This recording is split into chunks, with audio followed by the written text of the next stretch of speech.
Be for Hodier, brothers and sisters. Welcome to another edition of the African Liberation Media Show. I'm your host, Brother Amos, here with my esteemed elder, Baba Makaru. How you doing tonight, Baba Makaru? Hey, every day's a blessing, brother. Still between Newton Gale, still between the sky and the earth. I'll say, is it wise for black people to be the face of Trump's prosecution? What can come from that? What should we expect? And how do we deal with it? I know we've been following this in the past. We talked about Alvin Bragg and Letitia James, who also were working to prosecute Trump on various charges. We know that the charges have been filed by Alvin Bragg already in New York. And now we have the district attorney in Fulton County down in Georgia who is going to be filing charges um, against Donald Trump coming up this summer, later this summer. So, when I look at this from my perspective, I'm going to let you go into your thoughts on this. But it's not a coincidence. We know that these charges are being brought about. And I also don't believe it's a coincidence the people that are being chosen to fulfill the task of bringing about the charges against Donald Trump. Mm-hmm. It's more of a symbolic message to Trump supporters of who to target. And the danger that I see with this is that once again we are being used as the fathers to go out and be the targets, um, or be used as target practice for these Europeans who will be upset if their leader is taken down. I also feel that many of these charges are, of course, overblown. We know that there are other very serious issues that this tax-paying money and these resources could be used on. For example, there's a mountain of evidence from Hunter Biden's laptop that they could be using to go after him. We saw Nancy Pelosi amass millions of dollars while she was in her position, which many people believe that she was doing insider trading because she always seemed to make the perfect stock trades to assume the mass fortune that she has. And we know that there are other politicians who are involved in crooked or illegal activities. But the focus is on Donald Trump because we have the upcoming election coming, and they need to put out anything they can in order to deter him from being able to run again. So I want to hear what you have to say, and then I'll also give some follow up commentary on my thoughts on what you're thinking about this. Oh, Sante Sana, brother. Yeah, I'm in the process of writing an article. One of the topics in the article will be the potential indictment on RICO charges by the Fulton County District Attorney Fani Willis against Donald Trump and some co-conspirators. And I've titled it the next step towards the new civil war, Fani Willis versus Donald Trump. So what happened is on April 24th, the Fulton County District Attorney, anticipating a violent reaction to potential charges against Donald Trump, sent a letter to the Fulton County Sheriff requesting increased security and police preparedness in the next few months due to a pending announcement. The letter suggested Willis is seriously considering bringing RICO charges. That's the Racketeer Influence and Corruption Organizations, a federal act that was passed in 1970, against Trump and some of his cohorts in connection with their actions in Georgia around the 2020 presidential election. The Willis letter says, in the near future, I will announce charging decisions resulting from the investigation my office has been conducting into possible criminal interference in the administration of Georgia's 2020 general election. I'm providing this letter to bring to your attention the need for heightened security and preparedness in coming months due to this pending announcement. Open source intelligence has indicated that the announcement of decisions in this case may provoke a significant public reaction. We have seen in recent years that some may go outside of public expressions of opinion that are protected by the First Amendment to engage in acts of violence that will endanger the safety of our community. As leaders, it is incumbent upon us to prepare. She said, I will be announcing these decisions during the Fulton County Superior Court's fourth term, which will begin July the 11th, 2023, and conclude on September 1st, 2023. Please accept this correspondence as notice to allow you sufficient time to prepare the Sheriff's Office to coordinate with local, state, and federal agencies to ensure that our law enforcement community is ready to protect the public. Okay, so that's her letter. So the letter implies that an indictment is coming. The media organization Truth Out reports that Willis launched the probe after the release of Trump's call to Georgia Secretary of State Raffensperger. I may not be pronouncing that right, Raffensperger maybe, asking him to find enough votes to overturn his loss. The probe has since expanded to other attempts by Trump's allies to overturn his loss, including a fake elector plot. A special grand jury that examined the evidence recommended charges against more than a dozen people. The forewoman, Emily Kors, said in February. A regular grand jury will now examine the evidence. Trump's legal team filed a motion seeking to block any potential indictment, citing Kors' media interviews. So this lady was the chairman of the grand jury that reviewed the charges from Fani Willis, and then she went out and made some public comments, which she was not supposed to do, as I understand it.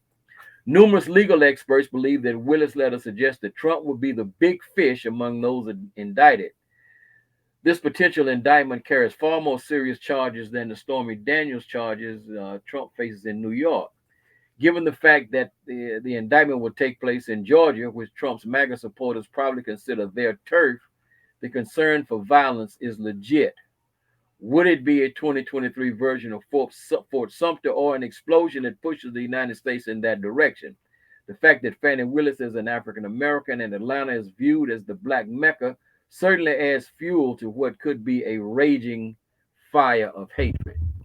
So a lot of people could have gone after Donald Trump, but it came down to three Black legal officials: the state attorney in New York, the district attorney in Manhattan, and now this lady Fani T. Willis in Atlanta, Fulton County. And I think that we don't know what is going to push Trump's rabid base, what is going to push the button that causes them to explode. Far beyond what happened in Washington on January 6th, 2021. Far beyond that. But if you look at this from the perspective of what they might look at it as, first of all, it's taking place in Georgia. That's on their turf. You have the ideal targets in terms of the people that the puppeteers, the people who are pulling the strings, who would not want themselves to be the focus point of this rage, like Merrick Garland, for example, who had all kinds of opportunities to indict Trump on charges and wouldn't do it. They pass it off to their underlings, maybe with some promises or whatever. And so, it's taking place. You have an African-American woman leading the charge against Donald Trump, who is considered to be the leading symbol of white resistance, of white redemption in the United States. These people feel like that they have lost something similar to the Civil War based on all of the things that are taking place in the country, and they are seeking redemption. And Donald Trump is their symbol. Whether he's actually that person or not remains to be seen.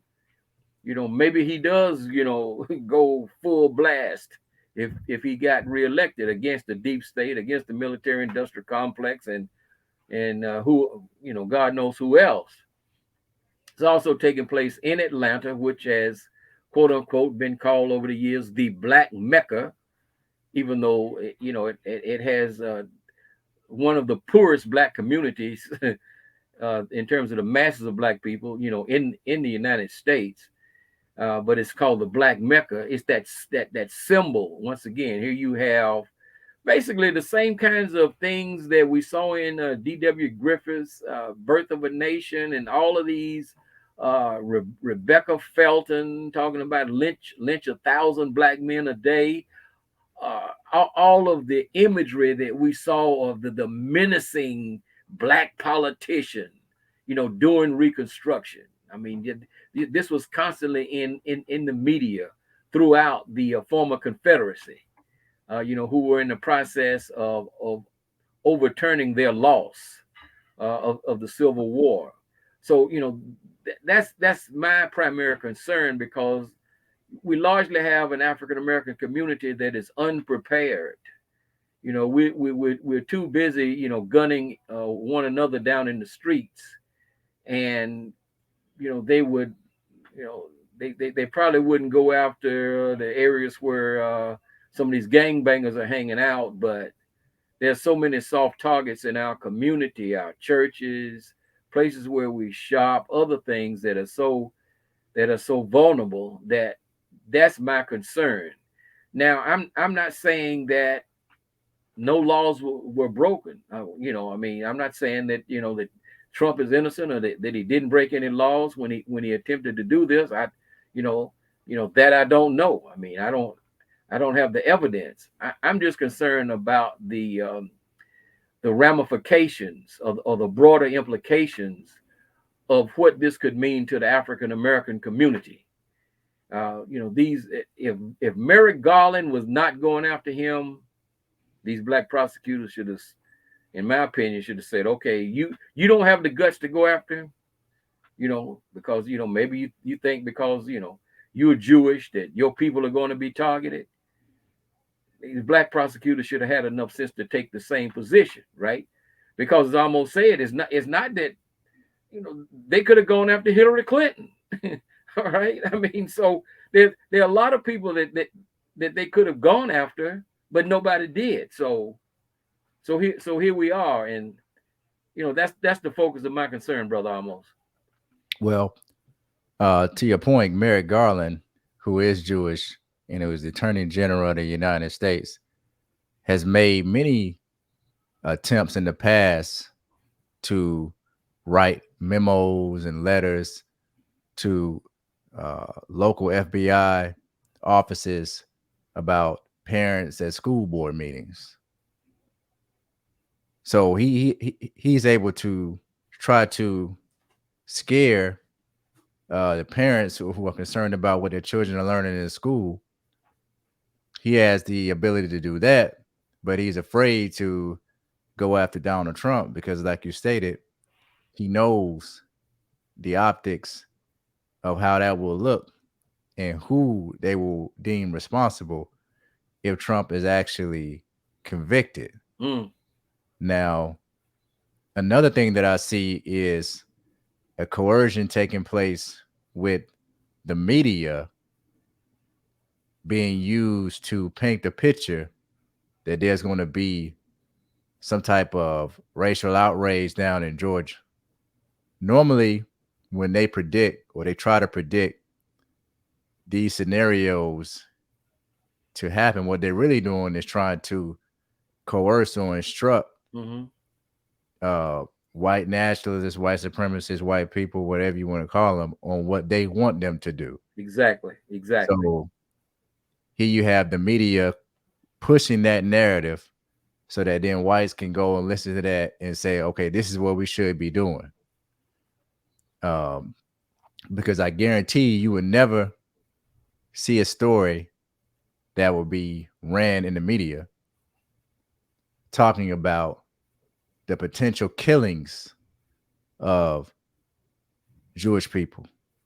They may talk about anti-Semitism, but they'll never actually narrate out the threat of violence against their community because they know that that narration can lead in some cases to action.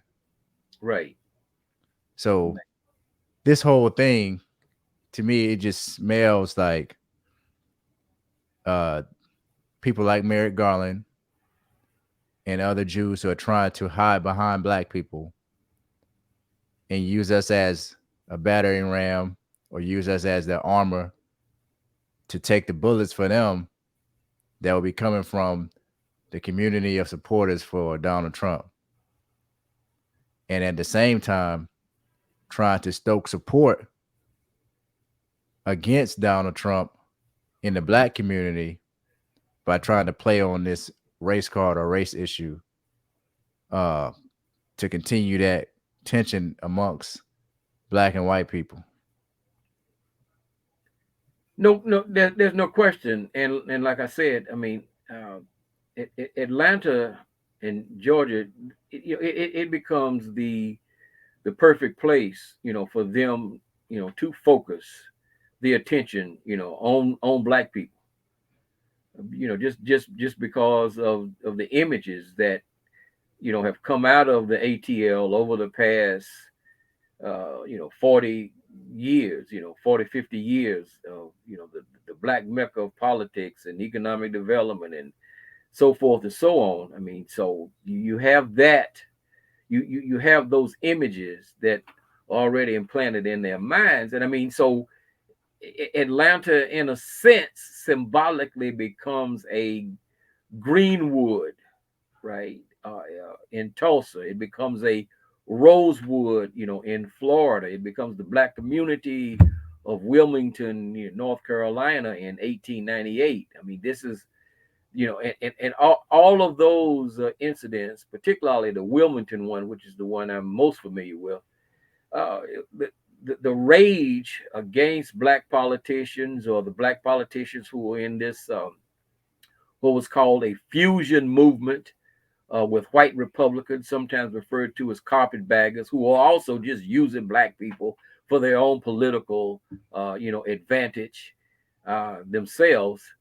But it becomes a scenario, like that, similar to that, where the attention gets focused, on us, the most powerless people, in terms of numbers, in this country, and whereas the their attention really should be focused on the Wall Street oligarchs, who are the ones who have, snatched their middle class status from underneath their feet, not us.